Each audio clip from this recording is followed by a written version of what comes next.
صبح ازل یہ مجھ سے کہا جبرائیل نے، جو عقل کا غلام ہو وہ دل نہ کر قبول۔ بو بکر عمر عثمان ولی، بو بکر عمر عثمان ولی، یاران نبی میں سب سے جلی، بو بکر عمر عثمان ولی، اصحاب محمد حق کے ولی، بو بکر عمر عثمان ولی، یاران نبی میں سب سے جلی، بو بکر عمر عثمان ولی، بو بکر عمر عثمان ولی۔ اسلام نے جن کو عزت دی، اسلام کو قوت جن سے ملی، اسلام نے جن کو عزت دی، اسلام کو قوت جن سے ملی، اسلام نے جن کو عزت دی، اسلام کو قوت جن سے ملی، ایمان کی روایت جن سے چلی، بو بکر عمر عثمان ولی، یاران نبی میں سب سے جلی، بو بکر عمر عثمان ولی، اصحاب محمد حق کے ولی۔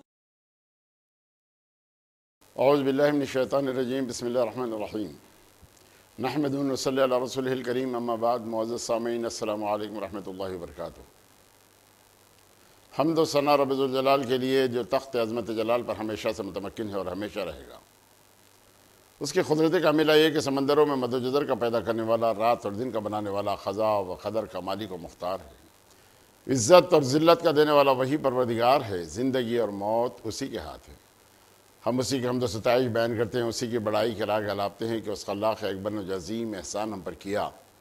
وہ یہی کہ امت محمدیہ میں پیدا فرمایا اور خود اس امت کی تعریف فرمائی کہ تم بہترین امت ہو، لوگوں کو برائیوں سے روکتے ہو، بھلائیوں کی طرف بلاتے ہو۔ درود و سلام سید العرب العجم جمیل الشیم صاحب الجود والکرم صلی اللہ علیہ وسلم کی ذات اقدس پر کہ جس ذات گرامی نے عرب کے بدووں اور خانہ بدوشوں کو تاریخ انسانی کے کاروان کا سالار بنا دیا۔ بزرگوں اور دوستو، آج ایک ایسے صحابی رسول کا تذکرہ آپ سماعت فرمائیں گے جو حدیثوں کے جاننے میں سب سے زیادہ آپ واقف کار ہیں۔ حضرت ابو ہریرہ رضی اللہ تعالیٰ عنہ، حضرت ابو ہریرہ رضی اللہ تعالیٰ عنہ کے جو تعلق تھا وہ قبیلے بنو دوس سے تھا، جو یمن کا ایک قبیلہ ہے۔ اللہ کے نبی صلی اللہ علیہ وسلم کے پاس طفیل بن عمر دوسی جب آئے تو ان کا معاملہ یوں ہوا کہ طفیل کفارہ مکہ نے ان کو یہ سمجھا دیا کہ آپ سب کی بات مان لیں، سب کے پاس جائیں، لیکن محمد بن عبداللہ سے ذرا دور رہیں، اس لیے کہ وہی شخصیت ہے جو باپ اور بیٹے کو تمام جدا کر دیتے ہیں، بھائی بھائی سے جدا کر دیتے ہیں۔ اس انداز سے اللہ کے نبی صلی اللہ علیہ وسلم کے خلاف میں بہت زیادہ لب کشائی ان لوگوں نے کی، اور نبی کریم صلی اللہ علیہ وسلم کے تعلق سے جو باتیں انہوں نے بتائی وہ تمام کی تمام باتیں غلط تھیں۔ حضرت طفیل بن عمر شاعر بھی تھے، صاحب الرائے بھی تھے، اور اس کے بعد وہ کان میں روئی رکھ کے مکہ مکرمہ پھرنے لگے، اور آخر کار اللہ تعالیٰ کو اپنی کتاب کی عظمت، اپنے کلام کی عظمت بتلانا مقصود تھا۔ تو ہوا یوں کہ مکہ میں یعنی حرم کعبہ میں وہ اس وقت پہنچے جب اللہ کے نبی صلی اللہ علیہ وسلم تلاوت کلام پاک اور نماز آپ ادا کر رہے تھے۔ طفیل بن عمر حسن اتفاق سے کان میں روئی نہیں تھی، لیکن وہ کلام تمام سنتے رہے، اور اس کے بعد فوراً اللہ کے نبی صلی اللہ علیہ وسلم نے جب سلام پھیرا تو آپ سے پوچھا کہ کیا یہ اللہ کا کلام نہیں؟ تو انہوں نے کہا کہ بے شک۔ اپنے آپ پر افسوس کرنے لگے کہ باوجود صاحب الرائے ہونے کے، باوجود شاعر ہونے کے، میں ان سے اتنے دن دور کیوں رہا؟ اور یہ کہتے ہوئے داخل اسلام ہوئے، اور داخل اسلام ہونے کے بعد اپنے قبیلے دوست میں پہنچے۔ جانے کے بعد اپنے ماں اور باپ سے انہوں نے کہا کہ میں اسلام قبول کر کے آ رہا ہوں۔ ماں باپ نے کہا کہ جو تمہارا مذہب وہی ہمارا مذہب، آپ اس معاملے کے اندر کسی قسم کی وہ تنگی مت محسوس کیجئے، ہم آپ کے ساتھ ہیں۔ باپ نے کہا، ماں نے کہا، بھائی نے، بیوی نے کہا، اور چوتھے جو تھے قبیلہ دوست سے حضرت ابو ہریرہ تھے جن کا نام عبد شمس تھا۔ وہاں یہ اسلام قبول کر لینے کے بعد پھر وہ موقع آیا کہ آپ آئے، آنے کے بعد اللہ کے نبی صلی اللہ علیہ وسلم سے طفیل بن عمر نے کہا کہ اے اللہ کے نبی، میری قوم بڑی ناہنجار قوم ہے، وہ اسلام قبول کرنے کے لیے تیار نہیں، تم ان کے لیے بد دعا کیجئے۔ تو اللہ کے نبی صلی اللہ علیہ وسلم کے ہاتھ قبیل دوست کے لیے دعا کرنے کے لیے اٹھ گئے۔ اللہ کے نبی صلی اللہ علیہ وسلم نے فرمایا کہ اللہ تعالیٰ دوست کو ہدایت دیں، اور اس کے بعد طفیل بن عمر دوسی سے انہوں نے کہا کہ جاؤ اور بہت آہستگی کے ساتھ، شائستگی کے ساتھ، فصاحت اور بلاغت کے ساتھ اسلام کی خوبیوں کو ان لوگوں کے سامنے بیان کرو، تو شاید ان لوگوں کے دل میں تمام بات اتر جائے۔ ادھر اللہ کے نبی صلی اللہ علیہ وسلم کی دعائیں ہیں، اور اس کے بعد طفیل بن عمر جب اپنے قبیلے میں پہنچے، اور قبیلے میں پہنچنے کے بعد انہوں نے جب اس بات کا تمام تذکرہ کیا تو قبیلے دوست کے لوگ ان کی باتوں کو سننے لگے، اور سنتے ہوئے وہ قبول کرنے لگے۔ اس انداز سے قبیلہ دوست کے اندر تمام کا تمام اسلام پھیل گیا۔ اپنے 80 خاندانوں کے ساتھ اللہ کے نبی صلی اللہ علیہ وسلم سے ملنے کے لیے جب آپ آ گئے تو اس وقت اللہ کے نبی صلی اللہ علیہ وسلم حسن اتفاق خیبر کی فتح کے لیے گئے ہوئے تھے۔ اور پھر معاملہ یہ ہوا دوستو کہ اب یہ رات میں تو مدینہ منورہ میں رہے، اور فجر کی نماز حضرت ابو ہریرہ رضی اللہ تعالیٰ نے کہا کہ میں فجر کی نماز جو یعنی ابن عرفتہ کے پیچھے پڑھا، تو پڑھنے کے بعد میں نے دیکھا کہ پہلی رکعت میں سورہ مریم اور دوسری رکعت میں سورہ ویل للمطففین جب انہوں نے پڑھا، جس کے اندر اللہ تعالیٰ نے اس بات کا تذکرہ کیا ہے کہ کم طول اور کم زیادہ طول اس انداز سے نہ کیے جائیں بلکہ برابر برابر طول استعمال کیے جائیں، تو فوراً معاً میرے دل میں اس بات کا خیال آیا کہ وہ فلاں دوسی اپنی ایک ترازو سے لیتا ہے، زیادہ لیتا ہے، اور کم دوسری ترازو سے دیتا ہے۔ وہ معاملہ آ گیا جس کے اوپر اللہ تعالیٰ نے لعنت فرمائی ہے۔ وہ بات یعنی حضرت ابو ہریرہ نے کہا، یہ بات میرے دل میں آئی، اور اس کے بعد صبح فجر کے بعد ہم لوگ خیبر کے لیے نکل گئے۔ جب خیبر میں پہنچے تو اللہ کے نبی صلی اللہ علیہ وسلم بڑے خوش ہوئے۔ اللہ کے نبی صلی اللہ علیہ وسلم کے سامنے آپ نے اپنا توشہ پیش کیا، اللہ کے نبی صلی اللہ علیہ وسلم نے اسے قبول فرمایا، اللہ کے نبی صلی اللہ علیہ وسلم نے بھی اسے کھایا۔ اور حسن اتفاق یہ کہ ایک غلام جب آپ کے پاس تھا، وہ غلام راستے میں گم ہو گیا تھا، لیکن جب اللہ کے نبی صلی اللہ علیہ وسلم کے پاس جب وہ پہنچ گئے تو غلام بھی آ گیا۔ غلام آنے کے بعد آپ نے اس غلام کو اللہ کی راہ میں آزاد کر دیا۔ اللہ کے نبی صلی اللہ علیہ وسلم نے میمنہ پہ دوست کے تمام لوگوں کو رکھا، اور اس کے بعد اللہ تعالیٰ فتح و کامرانی سے نوازا خیبر میں۔ تو اس کے بعد اللہ کے نبی صلی اللہ علیہ وسلم کے ساتھ جب واپس ہوئے مدینہ منورہ تو اللہ کے نبی صلی اللہ علیہ وسلم کے دامن سے چمٹ گئے۔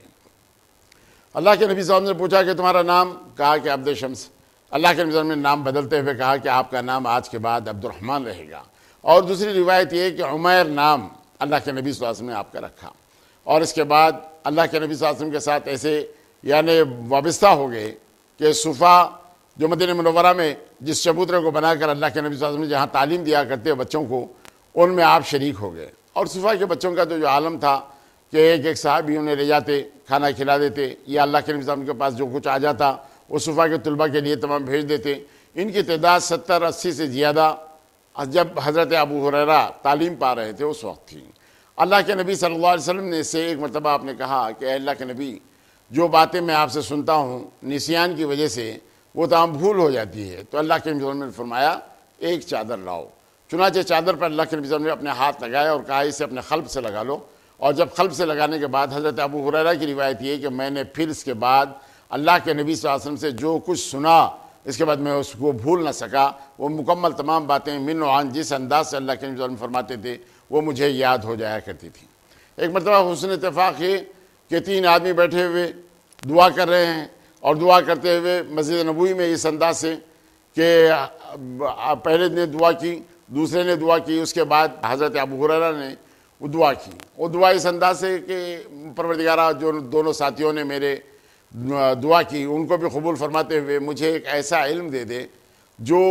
نہ مٹنے والا علم ہو، یعنی قیامت تک چلنے والا علم ہو۔ تو اللہ کے نبی صلی اللہ علیہ وسلم نے آمین کہی اس بات پر۔ تو اس کے بعد پھر ان دونوں نے کہا کہ ہم کو بھی اس بات کا علم ہو جائے۔ تو کہا تو وہ دوسی بچے کے مقدر میں وہ بات آ گئی، اور وہ تو انہی کو ملے گا۔ اس انداز سے اللہ کے نبی صلی اللہ علیہ وسلم نے جب آمین کہی بات تو سارے کا سارا وہ علم جو قیامت تک کے لیے انمٹ تھا وہ حضرت ابو ہریرہ کو اس انداز سے ادا کیا گیا۔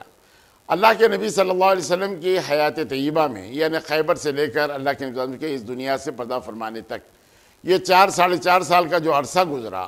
اس کے اندر اللہ کے نبی صلی اللہ علیہ وسلم کے دامن میں بیٹھے ہوئے اس انداز سے حدیثوں کو تمام جمع کرتے رہے کہ سب سے بڑھ کر یعنی محدث حدیثین بنے آپ ایسے حدیثوں کے جاننے والے بنے کہ مت پوچھیے. 5374 حدیثوں کے راوی ہیں. اور اس کے بعد ان کے بعد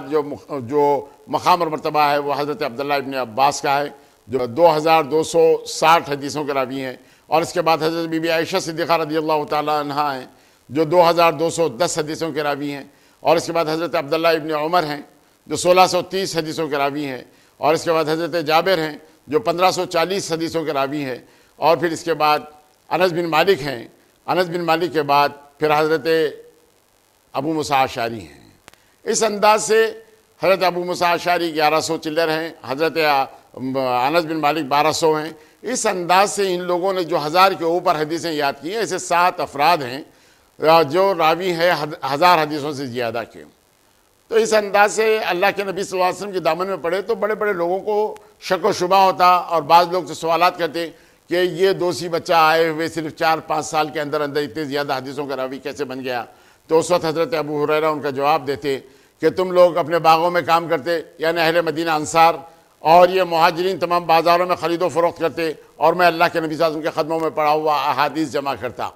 تو چنانچہ نتیجہ یہ ہوا کہ آپ اتنے زیادہ بڑے حدیثوں کے محدث بنے. اور اس کے بعد پھر وہ صفحہ کی جو زندگی تھی, تنگی کی جو زندگی تھی, بسا اوقات ایسا ہوتا ایک مرتبہ گھر سے باہر نکل گئے بھوک کی شدت کے اندر,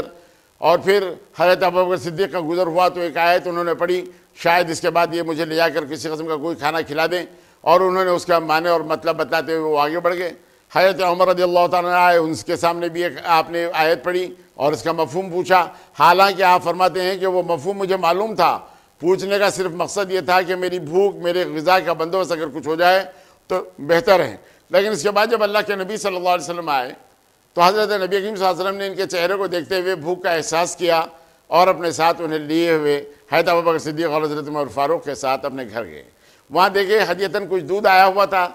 اللہ کے نبی صلی اللہ علیہ وسلم نے فرمایا جاؤ صفحہ کے تمام طلبہ کو بلا لاؤ. جب سارے طلبہ آ گئے تو ابو ہریرہ سے کہا کہ ابو ہریرہ جاؤ ان تمام لوگوں کو دودھ پلاؤ. تو چنانچہ ابو ہریرہ نے اس برتن میں تمام لوگوں کو دودھ پلایا. سب سکم شیر ہو کر تمام پی لیے, یعنی پیٹ بھر دودھ انہوں نے پی لیا. اس کے بعد حضور نے فرمایا کہ اب تم پیو. حضرت ابو ہریرہ نے دودھ پیا, پھر اس کے بعد کہا کہ اور پیو, پھر اور کچھ دودھ پیا, اس کے بعد کہا کہ اور پیو. تو اس کے بعد کہا اے اللہ کے سچے رسول, جس نے آپ کو اللہ تعالیٰ نے جو عزت اور شرف سے نوازا, جو رسول بنا کر بھیجا, اس اللہ کی قسم میں اور پی نہیں سکتا, یعنی میرے پیٹ میں کسی قسم کی کوئی گنجائش نہیں, آپ نے مجھے اتنا دودھ پلا دیا. اور اس کے بعد جب اللہ کے نبی صلی اللہ علیہ وسلم کو وہ کٹورا دیا گیا تو اللہ کے نبی صلی اللہ علیہ وسلم نے اس دودھ کو پی لیا. یہ معجزہ رسول میں بات آتی ہے کہ اللہ تعالیٰ نے ایسی برکتیں ان لوگوں کو دے دی کہ تمام بھوک کی تمام شدت تمام کی تمام ختم ہو گئی. حضرت ابو ہریرہ کا معاملہ بسا اوقات ایسا ہوتا کہ وہ ممبر رسول کے بعد, یعنی حضرت بی بی عائشہ اور ممبر رسول کے درمیان جو جگہ ہے وہاں پر بے ہوشی کے عالم میں پڑے رہے تھے. لوگ ان کے گردن پر پیر رکھ کر جاتے اور یہ سمجھتے کہ یہ بیماری ہے. ابو ہریرہ یہ کہتے ہیں کہ وہ بیماری نہیں تھی, دراصل میری بھوک تھی جو مجھے وہاں پر انڈھال کر دیتی اور میں گر جاتا تھا. یہ دراصل کسی قسم کی کوئی بیماری نہیں تھی. حضرت ابو ہریرہ ان کا جو نام پڑا ابو ہریرہ, وہ دراصل ایسا ہے کہ بچپن میں جب بکریاں چراتے تھے اس وقت ایک بلی آپ کو مل گئی تھی, اس سے آپ کھیلا کرتے تھے. تو چنانچہ آپ ابو ہریرہ اس انداز سے آپ مشہور ہو گئے. اور اس کے بعد اللہ کے نبی صلی اللہ علیہ وسلم میں بسا اوقات ابو ہریرہ کے نام سے بھی آپ نے پکارا ہے, اور اس انداز سے یہ تمام تعلیم آپ حاصل کرتے رہے. حضرت ابو ہریرہ یہ جب تعلیم حاصل کر چکے اور بڑے بڑے لوگ یعنی حضرت عبداللہ ابن عمر رش کیا کرتے تھے کہ ابو ہریرہ وہ شخصیت ہے جو اللہ کے نبی صلی اللہ علیہ وسلم کے پاس ہمیشہ رہتے ہوئے آپ تمام کرتے ہیں. یعنی اللہ کے نبی صلی اللہ علیہ وسلم محفل میں ہوں یا خلوت میں ہوں, اس وقت بھی اللہ کے نبی صلی اللہ علیہ وسلم کے ساتھ حضرت ابو ہریرہ رہا کرتے. جنگ و جدال کا موقع ہو, حج کا موقع ہو, آپ برابر رات اور دن تمام ساتھ رہا کرتے تھے. اور عبادتوں میں اتنے زیادہ مہور رہا کرتے تھے اس کے بعد کہ مت پوچھیے. آپ کے پاس کنکریاں کچھ جمع کر لیے, کچھ کھجور کی گٹلیاں رکھ لیے, اس پر ہی آپ پڑھاتے رہتے. اس انداز سے آپ یہ پڑھتے, اور اس بات کا بھی ثبوت اس انداز سے ملتا ہے. اور پھر اللہ کے نبی صلی اللہ علیہ وسلم کے بعد یعنی حضرت ابوبکر صدیق کا جب دور خلافت آیا تو اس میں بھی ارتداد کا جو مسئلہ تھا اس کے اندر بھی برابر کہ آپ شریک رہے ان کو رفع کرنے کے لیے. اور پھر حضرت عمر کے پاس تو آپ کا بڑا مقام اور مرتبہ تھا. حضرت عمر بہت زیادہ آپ کو چاہتے تھے, اور حضرت عمر نے آپ کو یعنی والی بھی بنایا آپ کو اس انداز سے. بڑے خدمات آپ کو انجام دینے کے لیے حضرت عمر رضی اللہ تعالیٰ تیار رہے۔ اور اس کے بعد پھر حضرت عثمان غنی کا جب دور آیا تو اس وقت جب وہ کشمکش کا دور آیا اور حضرت عثمان غنی کے خلاف میں جب بہت زیادہ لوگ ہو گئے تو حضرت عثمان کے حامیوں میں حضرت ابو ہریرہ اپنے آپ کو پیش رکھا اور اس کے بعد تمام لوگوں کا مقابلہ بھی کیا اور ان لوگوں کو سمجھانے کی کوشش بھی کی کہ یہ خلیفۃ المسلمین کے خلاف میں جو کام تم کر رہے ہو وہ بات دراصل درست نہیں ہے، اس انداز سے۔ یعنی ان تمام صحابہ کے ساتھ یہ برابر کے شریک رہے اور محبان حضرت عثمان غنی رہے۔ اور اس کے بعد جب ان کی شہادت ہو گئی تو حضرت علی بن ابی طالب کے ہاتھ پر بھی آپ نے بیعت کر لی، لیکن جنگ جمل، جنگ صفین میں کسی قسم کا آپ نے حصہ نہیں لیا۔ اور حضرت امام حسن جب دستبردار ہو گئے، یعنی حضرت علی بن ابی طالب کی شہادت کے 6 مہینے بعد، تو اس وقت آپ حضرت معاویہ کے ہاتھ پر بیعت کر لیے اور حضرت معاویہ کو اپنا امیر مان لیے۔ اور حضرت معاویہ حضرت ابو ہریرہ کو بڑی اہمیت دیا کرتے تھے، اور اہمیت اس انداز سے بھی دیا کرتے تھے کہ مروان بن حکم جو مدینہ کا گورنر تھا، بسا اوقات حضرت معاویہ اس سے اگر خفا ہو جاتے تو اس کو معزول کر دیتے، ابو ہریرہ کو پھر مقرر کر دیتے، اور ابو ہریرہ کے اوپر اگر خفا ہو جاتے ان کو معزول کر دیتے، پھر حضرت مروان بن حکم کو پھر وہاں کا تمام حاکم بنا دیا کرتے تھے۔ یہ حضرت معاویہ رضی اللہ تعالیٰ کا یہ عمل رہا۔ اور پھر نہ صرف یہ بلکہ جب آپ کا انتقال ہو گیا تو ولید بن عتبہ نے جب معلوم کیا کہ ابو ہریرہ کا انتقال ہو گیا تو اس وقت حضرت معاویہ نے یہ کہلا بھیجا کہ وہ چونکہ حامیان عثمان میں تھے اس لیے 10,000 درہم انہیں دے دیا جائے اور ان کے بیوی بچوں کے ساتھ بہت اچھا سلوک کیا جائے۔ ایک بیوی اور 4 بچے تھے، 3 بیٹے اور 1 بیٹی، اس انداز سے ان کے ساتھ اچھا سلوک کیا جائے، یہ بات بتلا دی گئی۔ حضرت معاویہ اپنے زمانے میں بھی حضرت ابو ہریرہ کے ساتھ جو خاص مراعات کے ساتھ وہ بندوبست کیا کرتے اور ان کے ساتھ جو سلوک کیا کرتے تھے وہ حضرت ابو ہریرہ اس بات کو کسی قسم کا بھولنے نہیں پاتے تھے۔ اور پھر اس کے بعد ہوا یہ کہ اللہ کے نبی صلی اللہ جب حضرت علی بن ابی طالب جب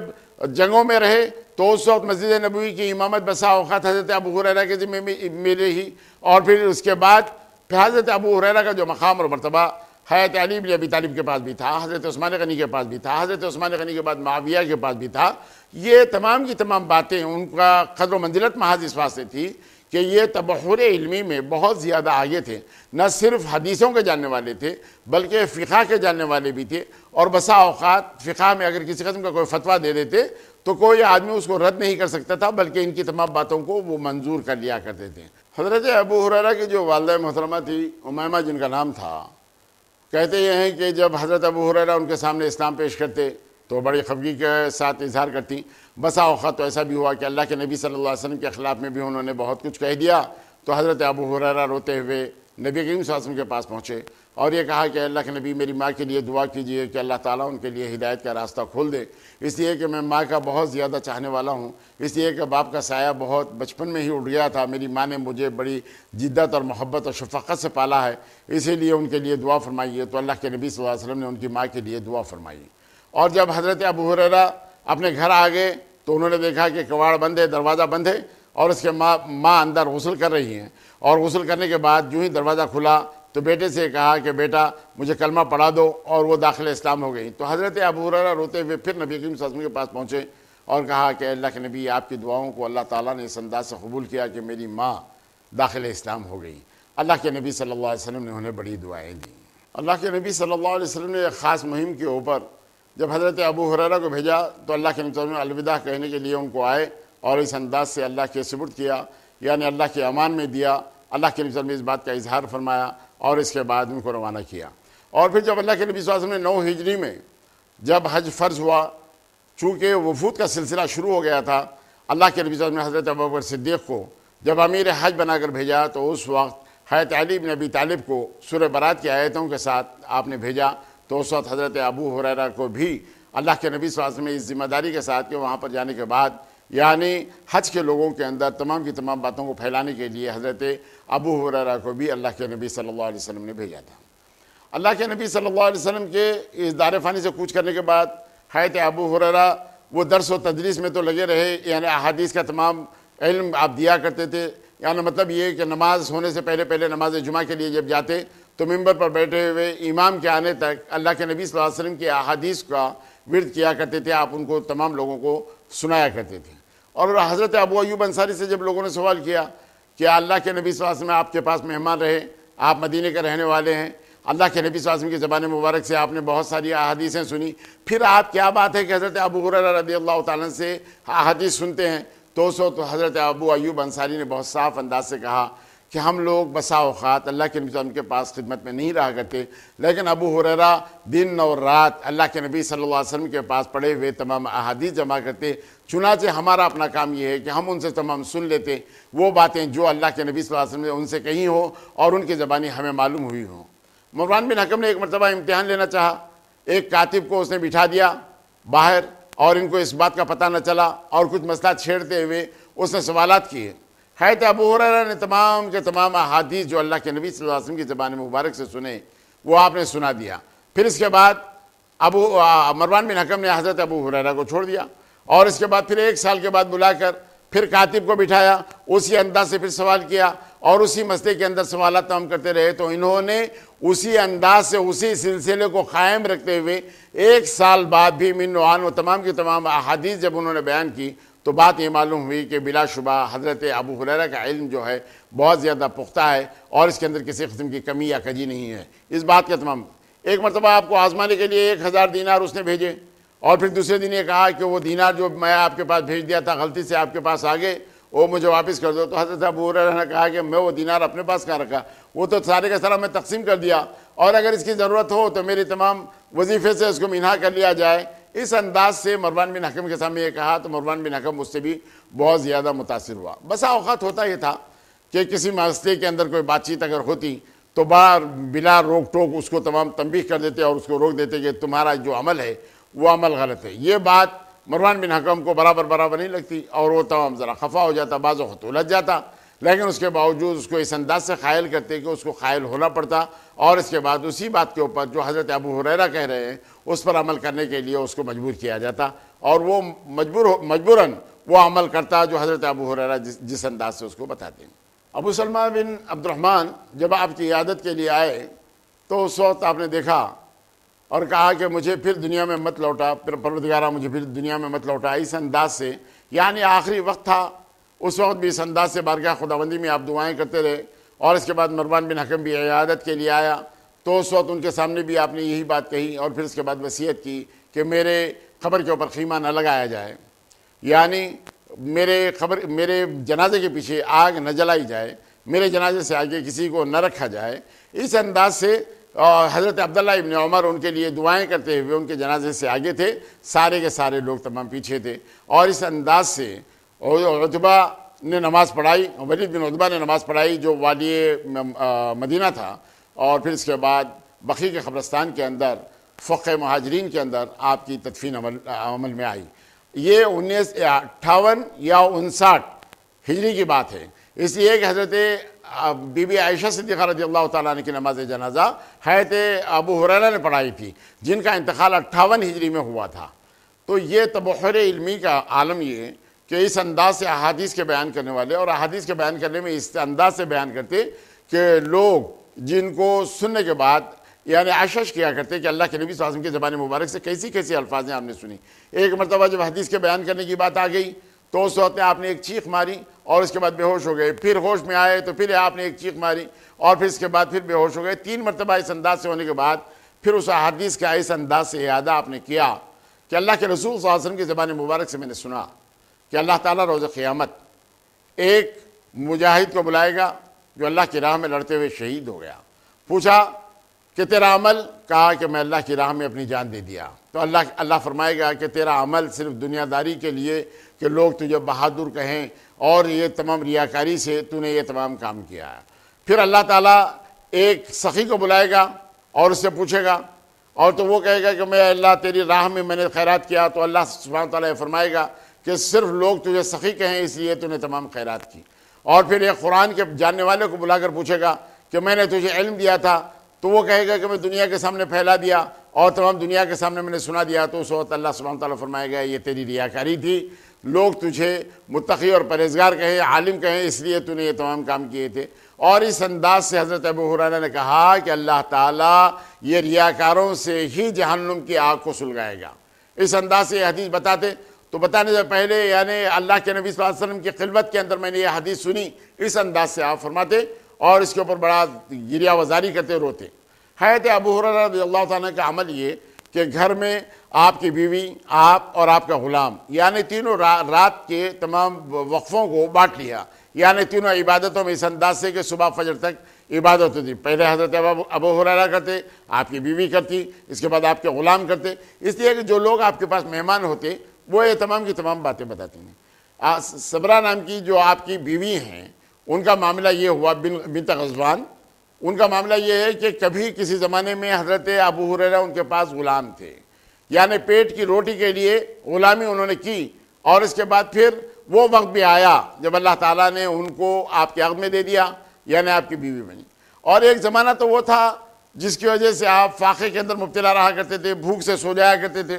آپ کے پاس غذا کھانے کے لیے کچھ نہ ہوتی تھی لیکن برداشت کرتے تھے. اور ایک وہ زمانہ آ گیا جب آپ متمول بن گئے، بہت زیادہ دولت آپ کے پاس آ گئی، تو اس وقت ریشم کے اوپر آپ تھوک کیا کرتے تھے یا وہ حریر کے سے ناک صاف کیا کرتے تھے. اور اس وقت یہ فرمایا کرتے تھے، اے ابو ہریرہ تو وہی ہے جو بھوک کی شدت سے مسجد نبوی میں گر جاتا تھا اور لوگ تیرے کاندھے پر پیر رکھتے تھے محض اس وجہ سے کہ تو بیمار ہے، اور یہ معاملہ تیرا صرف شدت سے، بھوک کی شدت سے ہوا کرتا تھا. آج اللہ تعالیٰ نے تجھے اتنی زیادہ دولت دے دی کہ تو ریشم پر تھوکتا ہے اور اس سے اپنی ناک صاف کرتا ہے، دیبا کے کپڑوں سے ناک صاف کرتا ہے. اس انداز سے جب متمول ہو گئے تو یہ انداز. لیکن چونکہ سخاوت آپ کی گٹھی میں بات پڑی ہوئی تھی، سخاوت کرنے کے اندر کسی قسم کا کوئی دریغ نہیں کرتے، اللہ کی راہ میں تمام خیرات کرتے اور اللہ کی راہ میں دیتے، اللہ کی رضا کے لیے دیتے. اور پھر آخرت کا جو خوف تھا اس خوف سے ایسے لرزاں و ترساں رہتے کہ مت پوچھیے. اس لیے کہ جب لوگوں نے کہا کہ آپ کا آخری وقت ہے لیکن آپ تو اتنے زیادہ عالم، تو اس وقت یہ کہتے تھے کہ زیادہ سفر بہت کم ہے، سفر بہت طویل ہے، ڈر رہا ہوں، وہیں جنت اور دوزخ کے بیچ میں تمام خلابے کھا رہا ہوں، وہ نشیب و فراز سے میں گزر رہا ہوں کہ پتہ نہیں میرا راستہ کیا اختیار کیا جانے والا ہے، یہ تو اللہ رب العزت بہتر جانتا ہے. پھر بارگاہ خداوندی میں روتے ہوئے دعا کرتے کہ پروردگارا مجھے یعنی بخش دے اور مجھے آزاد کر دے، اے اللہ میری تمام گناہوں کو معاف فرما دے. اس انداز سے بڑے ملتجی ہو کر اللہ کی بارگاہ میں دعائیں بھی کرتے تاکہ اللہ تعالیٰ ان کی دعاؤں کو تمام قبول کر لے. تو بزرگوں اور دوستو، یہ ہمارے وہ اسلاف ہیں جن کی اپنی تمام زندگیاں یعنی علم کے لیے، علم کے حصول کے لیے گئیں، یعنی خلوت ہو کہ جلوت ہو، بازار ہو کہ گھر ہو، یا حج ہو کہ غزوات ہو، اللہ کے نبی صلی اللہ علیہ وسلم کے ساتھ. یعنی خیبر میں جب آ گئے آپ، خیبر کے بعد جتنی جنگیں ہوئیں وہ تمام کی تمام فتح مکے کے اندر آپ شریک رہے، حنین میں آپ شریک رہے، طائف میں آپ شریک رہے، تبوک میں آپ شریک رہے. اللہ کے نبی صلی اللہ علیہ وسلم کا کوئی لمحہ آپ سے دور رہے بغیر نہیں ہوتا، بلکہ آپ کے قدموں میں پڑے ہوئے تمام کی تمام باتوں کو اللہ کے نبی صلی اللہ علیہ وسلم کے وہ حرکات و سکنات کو تمام جمع کرنے میں تمام اس انداز سے گزر جایا کرتا تھا. اللہ کے نبی صلی اللہ علیہ وسلم کے پاس مال آیا تو اللہ کے نبی صلی اللہ علیہ وسلم نے فرمایا، ابو ہریرہ تم کو کس مال کی ضرورت ہے؟ تو انہوں نے کہا کہ اللہ کے رسول مال میرے کس کام کا، میں تو صرف علم حاصل کرنے کے لیے آپ کے قدموں میں پڑا ہوا ہوں. اللہ کے نبی صلی اللہ علیہ وسلم بڑے مسرور ہوئے اس جواب سے. ایک مرتبہ اللہ کے نبی صلی اللہ علیہ وسلم نے سوال کیا کہ اللہ کے نبی وہ خوش قسمت کون ہوگا جس پر آپ کی شفاعت ہوگی؟ تو اللہ کے رسول نے فرمایا کہ مجھے اس بات کا یقین تھا کہ تم یہ سوال ضرور کرو گے. اور اس انداز سے اللہ کے نبی صلی اللہ علیہ وسلم انہیں جوابات دیتے. بسا اوقات تو حضرت عبداللہ ابن عمر یہ کہہ رہے ہیں کہ بسا اوقات ہم وہ تمام سوالات جو اللہ کے نبی صلی اللہ علیہ وسلم سے نہ کر سکتے تھے، لیکن ابو ہریرہ ان تمام باتوں کو کرتے اور بے خوفی کے ساتھ پوچھتے اور ہم لوگوں کو تمام مطمئن کرتے، ہم لوگوں کو جواب دے دیتے. یعنی جہاں کہیں لوگوں کو تکلف ہوتا اللہ کے نبی صلی اللہ علیہ وسلم سے سوالات کرنے کا، وہاں حضرت ابو ہریرہ کا یہ عمل ہوتا کہ اللہ کے نبی صلی اللہ علیہ وسلم بے جھجک کو تمام کے تمام سوالات کرتے اور اس کے بعد ان کے تو جو جوابات ہوتے اور وہ تمام لوگوں کو مطمئن کرتے اس انداز سے. یعنی زندگی کے آخری وقتوں تک بھی آپ کو اس بات کا شرف حاصل رہا کہ اللہ کے نبی صلی اللہ علیہ وسلم کی زبان مبارک سے جو کچھ سنا وہ لوگوں کو کیسے عام کیا جائے، ان کو کیسے سنایا جائے، ان کو کیسے بتلایا جائے. جو آپ کے پاس علم حاصل کرنے کے لیے آ جاتا ان کے سامنے وہ تمام باتیں رکھتے اور وہ تمام احادیث کا اعادہ کرتے جو اللہ کے نبی صلی اللہ علیہ وسلم کے زمانے میں آپ نے ان سے سنی تھی. اس لیے کہ بڑے بڑے اکابرین صحابہ کو بڑا تکلف ہوتا تھا کہ یہ دوسری بچہ اتنی زیادہ احادیث کا کیسے عادی ہو. تو اس وقت انہوں نے برملا ان لوگوں کا جواب بھی دیا. جواب دیا بھی تو اس انداز سے کہ تم لوگ باغوں میں کام کر رہے ہو، تجارتیں تمام کر رہے ہو، میں اللہ کے نبی صلی اللہ علیہ وسلم کے قدموں میں بیٹھا ہوا اللہ کے نبی صلی اللہ علیہ وسلم سے احادیث جمع کرتا تھا، یہ میرا اپنا شرف رہا ہے اور مجھے اتنے حدیث یاد ہے. اس انداز سے حضرت ابو ہریرہ نے ان لوگوں کو تمام جواب دیا. ایک مرتبہ اللہ کے رسول صلی اللہ علیہ وسلم نے تمام صحابہ کو جو مجلس میں بیٹھے ہوئے تھے دو کھجوریں آپ نے دی. تو حضرت ابو ہریرہ نے ایک کھجور کھا لیا اور ایک کھجور رکھ لیا. نبی کریم صلی اللہ علیہ وسلم سے عمل کو دیکھ لیا، پوچھا کہ کیا بات ہے ابو ہریرہ آپ ایک کھجور رکھ لیے؟ تو کہا کہ اللہ کے رسول میں اپنی ماں کے لیے کھجور رکھا ہوں. تو حضور نے فرمایا کہ اچھا اسے بھی کھا لو, میں تمہاری ماں کے لیے پھر اور 2 کھجور دوں گا. اس انداز سے یعنی اپنی ماں کی جو محبت تھی, یعنی ماں نے جو شفقت کی تھی, اور اس کے بعد پھر ماں نے جو دعائیں دی کہ بیٹا اللہ تعالیٰ تم کو ایسے پروان چڑھائے جو میری اب تم خدمت کر رہے ہو. حضرت ابو ہریرہ نے کہا کہ اللہ تعالیٰ آپ کو جزائے خیر دے, جیسے تم نے میرے بچپن میں مجھے پالا, جس شفقت کے ساتھ پالا, تم ماں بیٹے کو اور بیٹے ماں کو اس انداز سے تمام دعائیں کرتے, اور اللہ کے نبی صلی اللہ علیہ وسلم سے آ کر اس بات کا تمام تذکرہ کرتے کہ اللہ کے نبی میرے ماں نے میرے ساتھ ایسی ایسی دعائیں دی. حضرت ابو ہریرہ نے علم کے تعلق سے فرمایا کہ مجھ سے زیادہ علم حضرت عبداللہ بن عمر بن عاص کے پاس ہے, اس لیے کہ وہ اپنی کتاب صادقہ میں ساری باتیں اللہ کے نبی صلی اللہ علیہ وسلم کی زبان مبارک سے جو کچھ سنتے ہیں اس کو لکھ لیا کرتے ہیں. حضرت ابو ہریرہ نے بھی لکھا, لیکن اللہ کے نبی صلی اللہ علیہ وسلم کے اس دنیا سے پردہ فرمانے کے بعد اپنے حافظے کو استعمال کرتے ہوئے انہوں نے تمام کی تمام تحریریں کی, لیکن وہ بات کی ہیں. لیکن اللہ کے نبی صلی اللہ علیہ وسلم کی حیات طیبہ میں حضرت عبداللہ ابن عمر بن عاص, انہوں نے جو بعد میں حضرت عمر بن عاص فاتح مصر بنتے ہیں, ان کے صاحبزادے ہیں اور بہت جید عالم ہیں, اور اللہ کے نبی صلی اللہ علیہ وسلم کی زبان مبارک سے جو کچھ سنتے ہیں. تو لوگوں نے جب ان کو ٹوکا کہ اللہ کے نبی صلی اللہ علیہ وسلم بسا اوقات غصے کے عالم میں تمام کچھ کہہ دیتے ہیں, تم وہ بھی لکھ لیتے ہو, تو اس وقت اللہ کے نبی صلی اللہ علیہ وسلم سے حضرت عبداللہ بن عمر بن عاص نے جب بات یہ کہی تو اللہ کے نبی صلی اللہ علیہ وسلم نے فرمایا کہ اس زبان سے جب بھی نکلے گا تو حق نکلے گا, جو بھی بات نکلے گی وہ سچ نکلے گی, تم لکھ لیا کرو کسی قسم کا کوئی خیال کیے بغیر. تو پھر حضرت عبداللہ نے وہ تمام تحریریں تمام لکھنی شروع کر دی تھیں. اور حضرت ابو ہریرہ کا عالم یہ کہ اللہ کے نبی صلی اللہ علیہ وسلم کے اس دنیا سے پردہ فرمانے کے بعد اپنے قیافے کو, اپنے قیاس کو کام لیتے ہوئے, اپنے حافظے میں جو باتیں تھیں ان کو آپ نوٹ کرتے ہوئے آپ نے ایک کتاب بنائی, اور اس کے اندر اللہ کے نبی صلی اللہ علیہ وسلم کی تمام احادیث کو آپ نے جمع کیا تھا. مروان بن حکم نے ایک مکان بنایا جس میں بڑی بڑی تصاویر لگا دی. تو اس وقت حضرت ابو ہریرہ نے جب ان تصاویر کو دیکھا تو کہا کہ اللہ سبحانہ وتعالیٰ تو پوچھے گا کہ جیسی مخلوق میں نے بنائی ہے ویسی مخلوق تم نے کیوں بنائی, حالانکہ تم ایک چونٹی نہیں بنا سکتے یا ایک غلے کا دانہ نہیں بنا سکتے. اس انداز سے جب اللہ تعالیٰ سوال کرے گا تو کیا جواب رہے گا؟ اس لیے کہ اللہ کے نبی صلی اللہ علیہ وسلم کی زبان مبارک سے ہم نے یہ سنا ہے, یعنی وہ تصاویر بنانے کے لیے جو ممانعت اللہ کے نبی صلی اللہ علیہ وسلم نے فرمائی اس بات کا آپ نے اعادہ فرمایا. نہ صرف یہ بلکہ اس زمانے میں ہوا یہ کرتا تھا کہ غلہ تمام کا تمام لے لیا کرتے تھے, اور اس انداز سے کہ ہنڈی کا کاروبار کیا کرتے تھے. مروان بن حکم سے انہوں نے پوچھا کہ اب تم نے سود کو حلال کر دیا؟ انہوں نے پوچھا وہ کیسے؟ کہا کہ اللہ کے نبی صلی اللہ علیہ وسلم نے اس انداز سے یعنی ہنڈی کے جو کاروبار ہو رہے ہیں اس سے ممانعت فرما دی. جب مروان بن حکم کو حضرت ابو ہریرہ نے یہ بات بتلا دی تو فوراً احکامات جاری کر دیے کہ آج کے بعد یہ ہنڈی کے تمام کاروبار بند, یعنی مال اگر خریدنا ہو تو اس انداز سے خریدے اور بیچنا ہو تو اس انداز سے بیچے, اس کے اندر کسی قسم کی کوئی کمی زیادتی یا ہنڈی کا کام نہ کیا جائے. یہ تمام کی تمام باتیں انہوں نے تمام بتلا دی. یعنی تصاویر کے تعلق سے بھی آپ نے بتلا دیا اور ہنڈی کے کاروبار کے تعلق سے بھی آپ نے مروان بن حکم کو ٹوک دیا. تو اس انداز سے مروان بن حکم بہت زیادہ سدھر کر, اس لیے کہ وہ حاکم مدینہ جس وقت تھے اس وقت معاملہ ختم ہو گیا. بارگاہ خداوندی میں میری دعا ہے کہ پروردگار عالم ہمارے گناہوں کو معاف فرما دے, ہماری غلطیوں کو درگزر فرما دے. الہ العالمین ہم پر کرم فرما, رحم فرما, فضل فرما.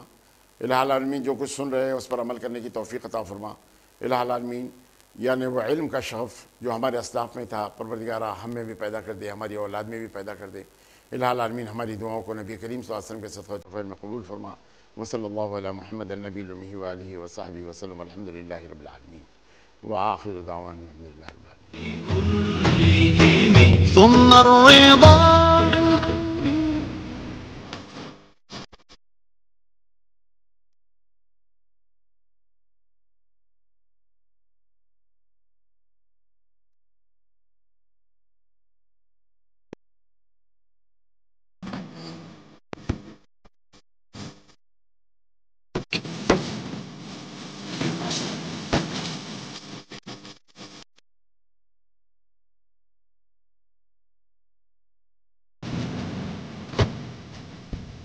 يا ربي